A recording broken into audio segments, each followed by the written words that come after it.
Hey guys, looking at our last video here of our three, ontology, epistemology. This is axiology. Grab some notes, okay? I hope you guys are doing well. We're coming to the end here.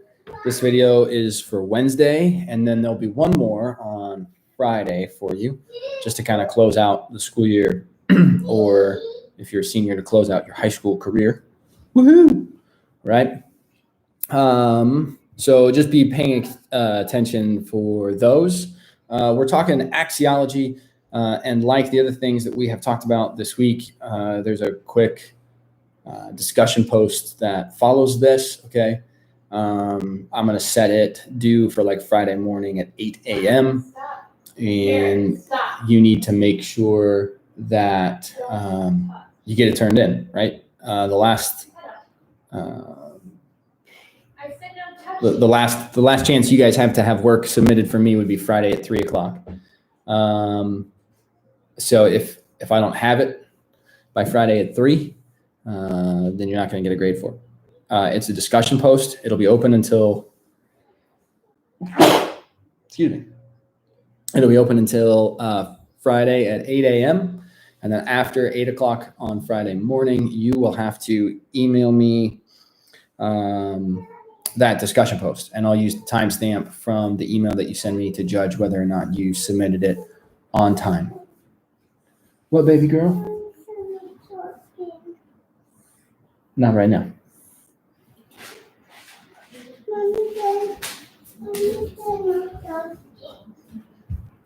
Okay, sorry. Okay, so when we looked, ontology is the nature of existence. Epistemology is what we know and how we know it. Axiology is this understanding of the nature of good and bad, right? What is good, what is not good. And when we talk morality and ethics, we talk about what is good and what is evil. Evil in a sense that isn't necessarily like heinous or grotesquely something bad or whatever, but just evil in the sense that it's not morally good or upright. And so really what we're talking about here, when we put it in sort of terms that belong properly to things like aesthetics and some of this other, what we're talking about is the beautiful life. And if you remember, we talk about morality and ethics as two things. Morality would be the principles by which we make goods, bads, right, as far as choices are concerned. How do we determine what is good, what is morally right and upstanding, and what is morally not right, upstanding, good, whatever? And so axiology presents us with two things. One is morality, which is these principles, values, virtues, fill in the blank. The other is practices, and that would be ethics. So on one side, we have principles, which is the morality piece. On the other side, we have practices, which would be the ethical piece. So we can know the truth of this is a bad thing to do, but then actually doing it is the ethical thing. And so when we talk axiology, really what we're talking about is this idea of a beautiful life that identifies the good and beautiful things in the moral principles that uphold truth, and then lives in practices according to those beautiful principles.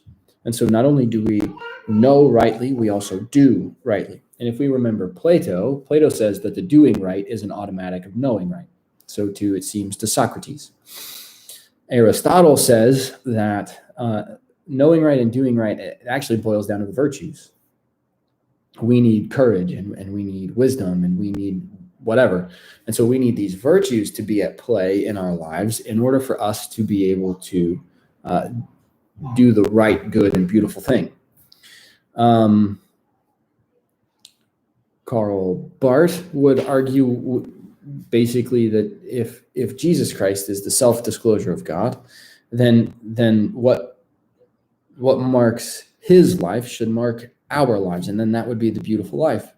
What marked his life was the love of God. And what should mark our lives for the beautiful life is the love of God, both in principle and in practice, both in morality and in ethical practices. So one of the things that you're going to need to do in the video, no, not the video, in the discussion post, right, for Axiology is describe for me the beautiful life. In that, I want you to highlight some key passages from Scripture, but I also want you to identify some core things, right? If we're talking about Socrates and Plato, they identified the four cardinal virtues: justice, fortitude, temperance, and prudence. What would be yours? Identify your set of cardinal virtues or core sort of beautiful life principles from the text of Scripture. Right? I don't want you to just dream these up in your head or whatever. I want you to back them up, and I want you to support it with Scripture. Something like the Corinthians passage. These three remain: faith, hope, and love. Okay, yes. That might be a good starting point for you. But then what I want you to do is I want you to explain, why do you think that this is the beautiful life? Why does this fulfill this good nature, right? Why is this the good life? Why is this the morally upright life? What is it about this that is the beautiful life in ethics and morality? And then number 3, I want you to communicate to me about how you think we actually live that life out in practice. So this isn't like big picture. This is, I want you to do some specifics. How is it that we move from the principles to the ethical practices? What is it that we need? What do we put in place? How do we practice these things? How do we get used to doing these things so that when the time comes, we actually live out these principles that we say govern and guide our moral and ethical lives? Now, what those practices are going to be dramatically shaped by the principles, right? If selfless and sacrificial kind of love marks one of your moral principles, then the ethical practice is going to look nuanced to that principle. So setting oneself aside, prioritizing the needs, cares, and concerns of others, and then taking practical steps to try and meet those needs, cares, and concerns.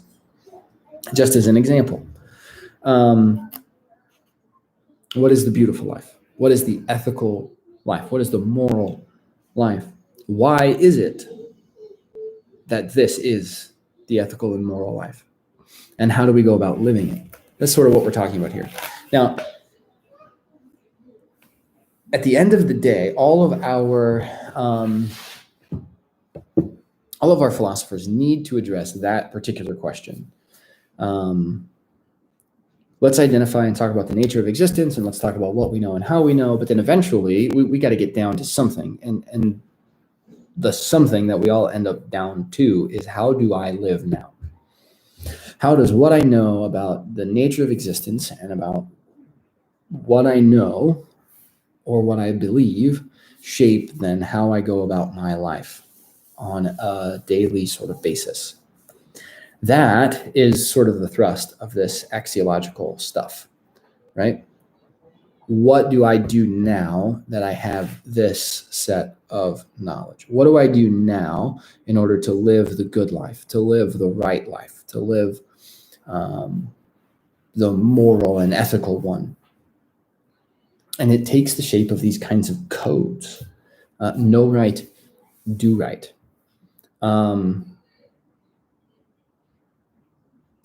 Our Enlightenment philosophers talking about self-sacrifice, or talking about reason in doing the right thing on the basis of being able to see reason in it, right? Or Aristotle talking about the virtues. It's probably one of the best classical examples, is this idea of the virtues. Practicing the virtues: justice, courage, honesty, and the rest. And so what I need you to do is just sort of walk your way through that and identify those things in the discussion post. Okay. There are scriptures that will speak to this. Take a look at Proverbs. There's going to be some good information there. Take a look at the Corinthian letter. should be 1 Corinthians 13, I mentioned already. Take a look at Jesus, right? If I am tackling this, my first stop is the Beatitudes, and that's going to sort of shape my core set of virtues: hunger and thirst for righteousness, meekness, and some of the others that are present in the Beatitudes. And then I'm going to use the Beatitudes to shape the rest of what goes around my moral and my ethical code. So there's your starting point, okay? Tackle the discussion post when you're done with the video. And that'll close out our time for the year. Remember, Friday, I will have a video for you, just as something to close out our time, and then we'll kind of go from there, okay? I hope you guys are having a good one, and we'll talk soon.